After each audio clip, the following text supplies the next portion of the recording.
নমস্কার ও শুভ সন্ধ্যা। আজকে আমি আপনাদের সামনে শোনাবো এক প্রতিভার গল্প। আপনারা জানেন আমি প্রতিভার জন্য ঘুরে বেড়াই, প্রতিভা খুঁজে দেখানোর চেষ্টা করি। বিষয়টা হচ্ছে প্রতিভা এবং প্রতিভার যে বিকাশ, সেটা যেমন যে প্রতিভাধর তাকে আনন্দিত করে, তার কাছের লোকজন যারা আছে, তার পরিবারের লোকজন তাকে অবশ্যই তাদেরকে আনন্দিত করে, তাদেরকে সম্মানিত করে। তা আমার যে প্রচেষ্টা, সেই প্রতিভার আলোটা যেন আরো হাজার লক্ষ লোকের কাছে পৌঁছে যায়, তারা সেই প্রতিভার আলোতে আলোকিত হয় এবং তাতে অনুপ্রাণিত হয়। এটাই আমার একান্ত লক্ষ্য।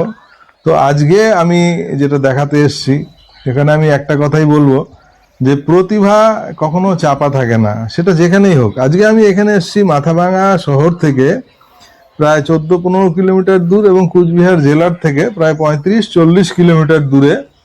সেটা ঘোকসারডাঙ্গা বলে একটি প্রত্যন্ত অঞ্চল, গ্রাম। সেইখানে একটি কিশোরী, আজকে সে কিশোরী, সে একদম শিশু বয়স থেকে সে নাচের অধ্যবসায় করে, নাচ সে নিজে চর্চা করে। আজকে সে এমন একটা জায়গায় পৌঁছেছে, আজকে রাজ্যের সবচেয়ে সম্মানীয় যে রিয়ালিটি শো, সেখানে সে পৌঁছেছে এবং সেখানে সবাইকে আশ্চর্য করে দিয়েছে, তাক লাগিয়ে দিয়েছে। এমন একটা জায়গায় এমন এক সে অ্যাচিভমেন্ট পেয়েছে। সেটাই আমার দেখানোর বিষয়, যার জন্য শুরুতেই বললাম যে প্রতিভা সেটা কখনো চাপা থাকে না। প্রতিভা যেখানেই হোক, প্রতিভার বিস্ফোরণ হবে। আমি এই কথাটা কেন বললাম যে একটা প্রত্যন্ত গ্রামে, কারণ এইখানে কোনো সেরকম প্রশিক্ষণের ব্যবস্থা নেই সেরকম কোনো প্রশিক্ষক বা যে তালিম দেবে। তা আজকে সে নিজে তো শিখছে, নিজে পারফর্ম করছে, আবার নিজে অন্যকে শেখাচ্ছে, নিজেও নিজের মতন আলোকিত হয়েছে, আরো 10 জনকে সে আলোক বর্তিকার কাজ করছে। এটাই আমার আজকের দেখানোর বিষয়।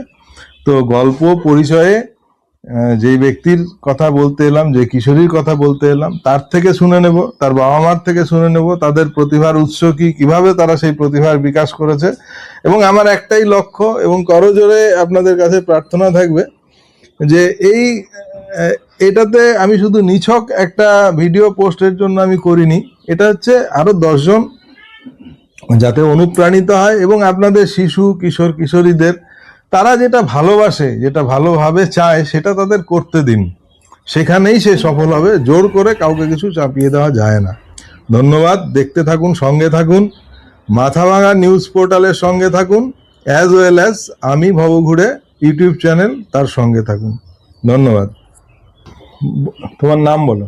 আমার নাম হলো আভিরি পাটোয়ারি। আমার বাবার নাম হলো সজল পাটোয়ারি আর আমার মার নাম হলো রেখা তুমি কোন পাটোয়ারি। ক্লাসে পড়ো? আমি ক্লাস 10-এ পড়ি। 10-এ কোন স্কুলে পড়ো এখানে? এটা আমি ঘোকসাডাঙ্গা প্রাথমিক হাই স্কুলে পড়ি। আচ্ছা, এই যে তোমাদের বাড়িটা, এই জায়গাটার নাম কি? এটা হলো ঘোকসাডাঙ্গা 19 বিশা অঞ্চলের মধ্যে পড়ে, তাই তো? আচ্ছা। আর ডিস্ট্রিক্ট? ডিস্ট্রিক্ট কুচবিহার। তুমি প্রথম কবে থেকে নাচ শেখা শুরু করলে? তোমার মনে পড়ে সেই সময়গুলো, যখন থেকে প্রথম তোমার ইন্টারেস্ট জাগলো যে হ্যাঁ আমার নাচতে ভালো লাগে? আসলে বলতে গেলে আমি অনেক ছোট থেকে নাচের প্রতি ইন্টারেস্টেড ছিলাম। আমি বলতে গেলে ফার্স্ট আমার বাবা আমাকে গান শেখাতে চেয়েছিল, কারণ বাবার ইচ্ছা ছিল যে আমি একজন ভালো সিঙ্গার হব। বাট যখন আমি প্রথম হারমোনিয়াম যখন নিয়ে বসি, তখন আমার অনেক রকম বলতে গেলে অজুহাত দিতাম গান শেখার সময়। তো তারপর আস্তে আস্তে যখন মা দেখতে পারে যে না আমার গানের প্রতি কোনো ইন্টারেস্ট নেই, তখন মা আমাকে বলে যে তুই নাচটা শুরু কর। তো মা প্রথম ইউটিউব দেখে দেখে আমাকে নাচ করাতো, খুব ভালো লাগতো। তো আমি প্রথম ইউটিউব দেখে নাচ, আমার প্রথম নাচ আমার মা শেখায়, এটা বলে লাভ নেই। আমার মা প্রথমে আমাকে উৎসাহ করেন ডান্সে। তো তারপর মা আমাকে বিভিন্ন নাচ শেখায়, যেহেতু আমার মা একজন ভালো ডান্সার, প্লাস আমার মা জিমনাস্টিকের তোমার ডিস্ট্রিক্টে সেকেন্ড হয়েছিল। তো মা আমাকে তখন থেকে খুব ভালো করে শেখানো শুরু করে এবং তারপর আমি আস্তে আস্তে শুরু করতে থাকি আমার নাচের জার্নি। আর আমার নাচের জার্নি ফার্স্ট আমার মা শুরু করিয়েছে। তারপর যখন সবকিছু দেখলাম যে আমার নাচের প্রতি একটা ভালো ইন্টারেস্ট রয়েছে, তো তারপর থেকে আমাকে একটা ম্যামের কাছে, তার নাম হলো পারমিতা, তো তার কাছে দেওয়া হয়। তার ওখান থেকে শুরু হয় আমার কত্থক জার্নি। আসলে বলতে গেলে আমি ফার্স্ট কত্থক শিখেছিলাম।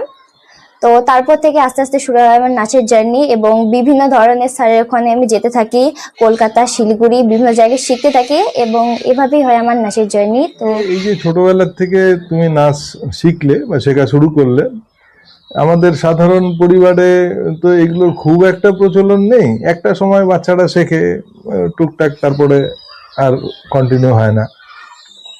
তবে তোমাকে প্রতিনিয়ত অনুপ্রেরণা কে দিয়ে গেছে?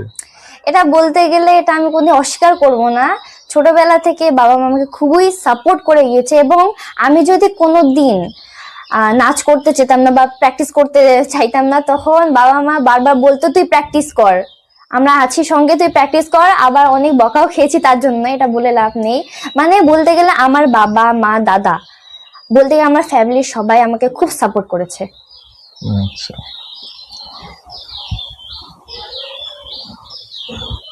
এখন পরে ভ্যাগ ভ্যাগিনিগুলো কাজে লাগছে আমার। এবার তোমার গ্রামে তো সে যতদূর আমি জানি যে সেরকম প্রশিক্ষক তো গ্রামে মনে হয় নেই, বা সেরকম কোনো কোচিং সেন্টারও নেই, নাচ শেখার স্কুলও নেই এখানে। তো তুমি কার থেকে প্রশিক্ষণ পেয়েছো? আমি সেই পারমিতা গোস্বামী ম্যামের কাছ থেকে, ম্যাম আমাদের বাড়িতে এসেছিল, তখন থেকেই ম্যাম আমাকে মানে শেখানো স্টার্ট করে। তো তারপর থেকে বিভিন্ন জায়গায় আমি যেতে থাকি, যেমন কলকাতা, শিলিগুড়ি, মাঝে মাঝে মার সঙ্গে জার্নি করতাম, বাবার সঙ্গে যেতাম। তো ওখানে গিয়ে গিয়ে আমি শিখতাম। তো ওখান থেকে প্রায় আমার কলকাতা যাওয়া হতো, ওখানে বিভিন্ন স্যারের কাছে শিখতাম আমি। ওটা তো খুব এটাই। কষ্ট করেই হতো আর কি।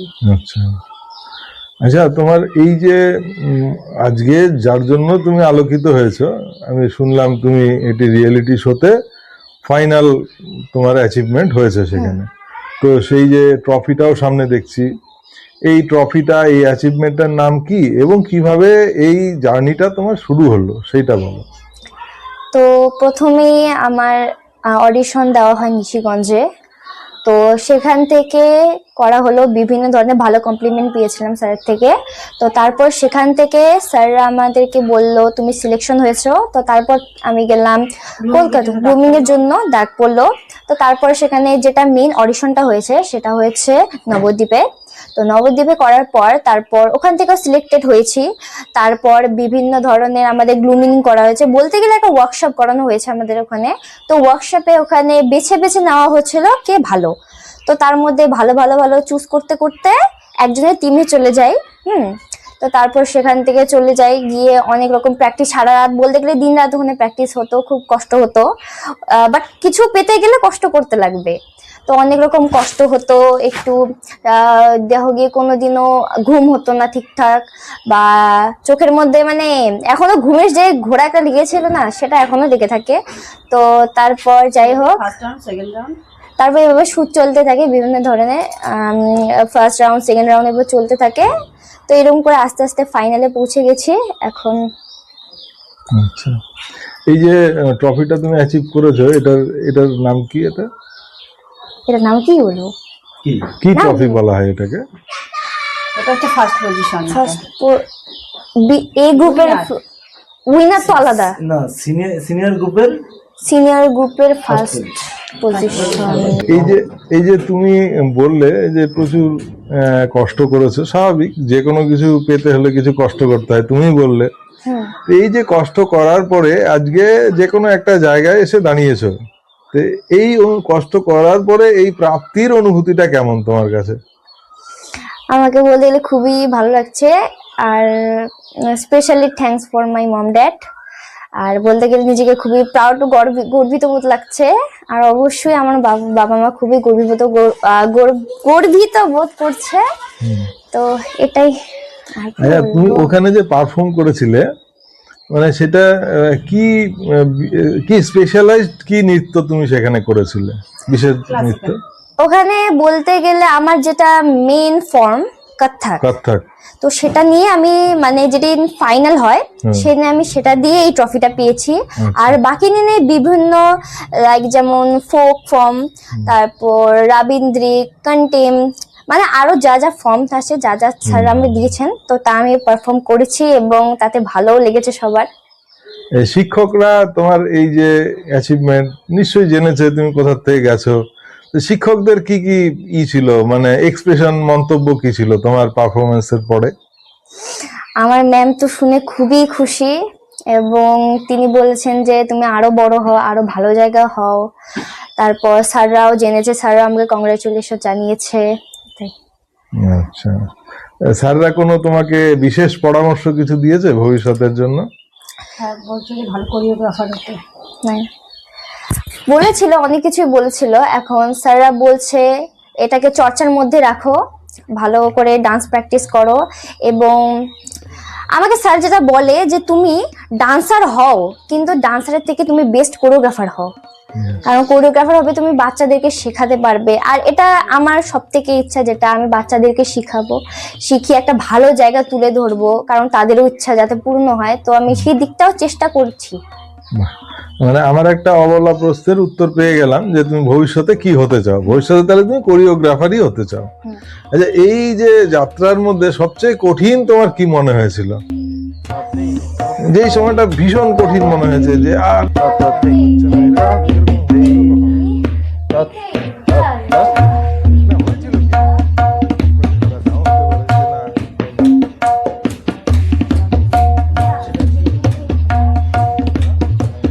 শারীরিক কষ্ট। শারীরিক বা মানসিক ভাবে যে না আমি মনে হয় পারছি না, আমি পারবো না, বা আমার পাশাপাশি যারা আছে তারা বড় বড় শহর থেকে এসছে, তারা অনেক ভালো করছে আমার থেকে। সেটা ওখানকার কথা বলছি। হ্যাঁ, এই এই বা এখান থেকে যেতে আসতে সঙ্গে বাবা মা যাচ্ছে, কোন টাইমটা তোমার সবচেয়ে বেশি খারাপ লেগেছে বা অসহায় মনে হয়েছে?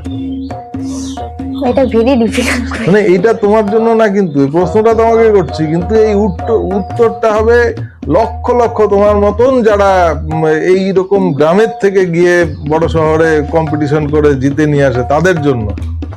তারা যখন অসহায় মনে করবে তখন তোমার এই কথাটা তাদেরকে অনুপ্রেরণা জাগাবে।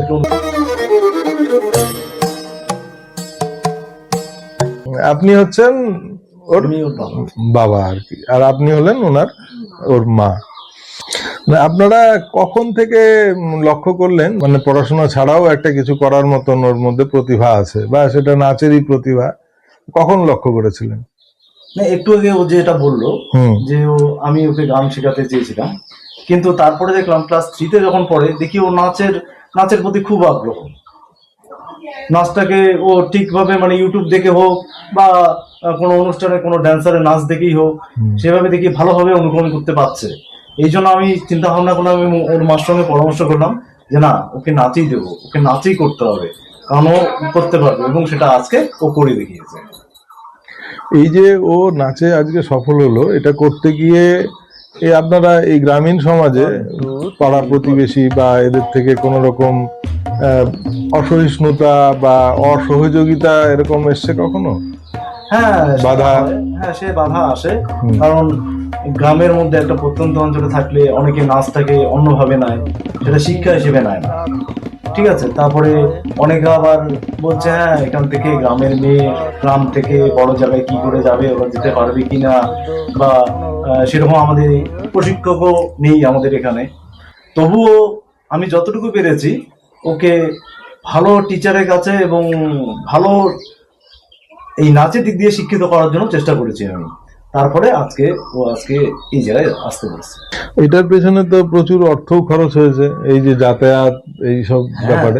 ওখানে যাতায়াতে খরচ আছে, তারপরে হয়তো ওনারা সব খাওয়া দাওয়া আমাদের থাকার ব্যবস্থা করে দিয়েছিলেন, কিন্তু তবুও তো কিছু খরচ আছে। এই বারবার কলকাতা যেতে হচ্ছে, তারপরে আসতে হচ্ছে, এই খরচগুলো তো বিয়ে করতেই হবে না, তার জন্য আমার একটু কষ্ট হয়েছিল। এই কথা বলার মাঝখানেই আমি একটা জিনিস সংযোজন করতে চাইবো, যে এইখানে আমি যেহেতু বললাম যে ঘোকসারডাঙ্গা তথা 19 বিশা অঞ্চলে এখান থেকে ও সফল হয়ে এখানে এসছে, প্রাসঙ্গিকভাবে উল্লেখ করব এখানেই আরো দুটি ছোট ছেলে রিজু এবং রাজু, হ্যাঁ, তারাও এখান থেকে সফল হয়েছে, এবং তারা আজকে মুম্বাইয়ের যে মঞ্চ সেখানে তারা দাপিয়ে বেড়াচ্ছে। তো আমাদের এখানে ভারতবর্ষে অন্তত শিল্প সংস্কৃতির যদি আমরা পীঠস্থান বলি, যেখানে সর্বোচ্চ গুণের প্রকাশ বা অ্যাপ্রিসিয়েশন হয়, সেটা মুম্বাই। আমাদের এটা রাজ্যের রাজধানী কলকাতা, তারপরে দেশের সংস্কৃতির রাজধানী হচ্ছে মুম্বাই। তো আমি আশা রাখবো যে ওর ভবিষ্যতে ও এরকম আরো উঁচু জায়গায় পৌঁছবে, এবং সেটা সেই মুম্বাইয়ের মঞ্চেও সে ওখানে গিয়ে পৌঁছতে পারবে বলে আমি মনে করি, এবং ওর প্রতিভা আরো দিন দিন বিকশিত হোক, সেটা আমি চাইবো। তবে ওই একটাই কথা আবার বলবো, স্বপ্ন যদি বড় হয় তাহলে পরে কোনো বাধা হয়ে আমাদের সামনে দাঁড়াতে পারে না। আপনাদের সবার পরিচয় জানতে চাইবো। আপনি এদিক থেকে বলুন, আপনি কে হন ওর? আমি ওর জেঠিমা হই। আচ্ছা, আর আপনি কে হন? আমি ঠাকুমা হই। আপনার বয়স কত চলছে এখন? 80 বছর। এই যে নাতনি এরকম এসে হলো, এটা আপনার কি বলবেন, আপনার কেমন লাগছে এই সফর? ভালো লাগছে, আনন্দই হচ্ছে। শুরুতে বকা ঢকা করেন নাই, এই কি নাচ করিস হ্যান ত্যান এগুলো বলেন নাই শুরুতে? তা বলছিলাম। আচ্ছা আচ্ছা। কারণ পড়াশোনাটা তো আসল। হ্যাঁ। ধাওয়াও দিছিলাম যে তুই নাচ টাচ করে কি করবি, তার থেকে পড়াশোনা ভালো করে কর। জেঠিমা হিসেবে আপনার কেমন লাগছে? খুব ভালো লাগছে, ছোটবেলা থেকে ওর নাচের আগ্রহ ভালোই ছিল। আচ্ছা, খুব ভালো লাগছে আমাকে। এবার তোমার নাম কি? অনুস্মিতা পাটোয়ারি। তোমার নাম? হাতদীপ্ত পাটোয়ারি। তোমরা কোন ক্লাসে পড়ো? আমি 6 এ পড়ি। তুমি? আচ্ছা, তোমরা কিছু করো, নাচ গান করো না? করবে না? ভালো থাকা, সুন্দর হোক, ভালো হোক। আচ্ছা, তুমি যে বললে, আপনিও থাকুন, ওখানে থাকুন। তুমি যে বললে যে তুমি বড় হয়ে কোরিওগ্রাফি করতে চাও, সেটা কত বড় হয়ে? আমি তো বলতে গেলে আমি রিসেন্ট শেখানো শুরু করেছি। হ্যাঁ। তো বাড়ির যে আমার ক্লাসটাই রয়েছে, তো ওটা আমি এই 1 বছর তো হয়ে গেল। আর যেখানে নিশিগঞ্জ নতুন একটা ক্লাস খুলেছি, ওটা 1 মান্থ হয়ে গেল শেখাচ্ছি আমি বাচ্চাদেরকে। ট্রেনে কলকাতা যাওয়ার সময় দুটো বাচ্চার সাথে আমার পরিচয় হয়েছিল, পরে জানলাম যে তুমিও তাদেরকে শিখিয়েছো, তাই তো? ওদের নামটা একটু বলো, বাচ্চা দুটোর। একজনের নাম হলো দীপশিকা বর্মন, এবং আরেকটা আমার যে আমার ভাস্তি হয়, ওর নাম হলো ত্রিধা পাটোয়ারি। হ্যাঁ, আমি প্রথমেই বলবো যে এই আমার মেয়ে ছোটবেলা থেকে খুব নাচের খুব উৎসাহ ছিল। তো তখন আমাদের মানে ওর বাবা তো চাকরি বাকরি করতো না। হ্যাঁ, তো সেই সময়টা আমাদের একটু অভাব অনটনেই ছিল বলতে গেলে। হ্যাঁ, তো আবার ও মানে ছোটো মোটো প্রোগ্রামগুলোতে ও মানে পারফর্ম করে। তো সবাই দেখে বলে যে না, তোমার মেয়ে তো খুবই ভালো নাচ করে। মেয়েকে যদি আমরা একটুখানি কষ্ট করে শেখাই, তাহলে হয়তো ও একদিন বড় হয়ে উঠবে। আর সত্যি কথা বলতে কি, আমি মধ্যবিত্ত পরিবারের মেয়ে ছিলাম। আমারও এককালে খুব স্বপ্ন ছিল যে আমি নাচ গান শিখবো, কিন্তু অনেক ছোটোবেলাতেই আমার বাবা মারা যায়। আচ্ছা, আপনার বাপের বাড়ি কোথায় ছিল? আমার বাবার বাড়ি হচ্ছে কুশিয়ার বাড়ি। আচ্ছা, মানে আপনার যে মনের বাসনাটা, সেটা মেয়ের মাধ্যমে পূরণ হয়েছে। তো আমার ইচ্ছা ছিল যে মেয়ের মাধ্যমে আমার মানে যত স্বপ্ন ছিল, ওটা আমি মেয়ের মাধ্যমেই পরিপূর্ণ করব। তো সেটা আজকে হয়েছে। আর গ্রামের মানুষ সত্যি কথা বলতে আমার মেয়েকে খুবই খুবই ভালোবাসে। তো গ্রামের মানুষদের জন্য আমার অসংখ্য অসংখ্য প্রণাম। ছোটো